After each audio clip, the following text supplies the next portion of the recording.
Hello, ഇന്നൊരു മീൻകറി recipe ആട്ടോ. വരാലാണ് മീൻ, ചിലയിടത്ത് ബ്രാലെന്നൊക്കെ പറയും. കുറേ പേര് മീൻകറി റെസിപ്പി ചെയ്യുമോ എന്ന് ചോദിച്ചായിരുന്നു. അപ്പോൾ ഇത് ഞാൻ വെക്കുന്ന ഒരു ടൈപ്പ് മീൻകറിയാണ്.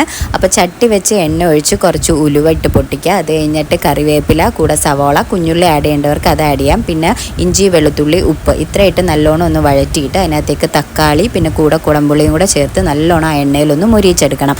അതിനകത്തേക്ക് ഒരു 1/4 സ്പൂൺ മഞ്ഞൾപ്പൊടി, ഒരു 3 ചെറിയ സ്പൂൺ മുളക് പൊടി, 2 സ്പൂൺ മല്ലിപ്പൊടി ചേർത്തിട്ടുണ്ട്. 2.5 ഞാനിവിടെ ചേർത്തിട്ടുണ്ട്. മല്ലിപ്പൊടിയുടെ കുത്തൊന്നും വരില്ല, നല്ല ടേസ്റ്റുള്ള ഒരു കറി ആയിരിക്കും കേട്ടോ. എന്നിട്ട് അതൊന്ന് ഇളക്കി കുറച്ച് വെള്ളം ഒഴിച്ച് ഒന്ന് അരപ്പ് പോലെ ആക്കിയിട്ട് വീണ്ടും നമുക്ക് ആവശ്യത്തിനുള്ള വെള്ളം ചേർത്ത് തിളയ്ക്കാൻ വെക്കുക. തിള വന്നു കഴിയുമ്പോൾ നമ്മുടെ മീൻ ഓരോന്നായിട്ട് ഇട്ട് കൊടുക്കുക. നല്ല സോഫ്റ്റ് ആയിട്ടുള്ളൊരു മീനാണ്, നല്ല ടേസ്റ്റും ആയിട്ടുള്ളൊരു മീനാട്ടോ. ഒരുപാട് ഗുണങ്ങളുള്ള ഒരു ടൈപ്പ് മീനാണ്. എന്നിട്ട് നല്ലോണം ഒന്ന് കറി തിളപ്പിക്കാൻ വെക്കുക. തിളച്ച് ഒന്ന് കുറുകി വന്നു കഴിയുമ്പോൾ നമ്മുടെ കറി റെഡിയായി. അപ്പോൾ അത്രയേ ഉള്ളൂ. വീഡിയോ ഇഷ്ടമായാൽ സബ്സ്ക്രൈബ് ചെയ്യാൻ മറക്കല്ലേ. ബൈ.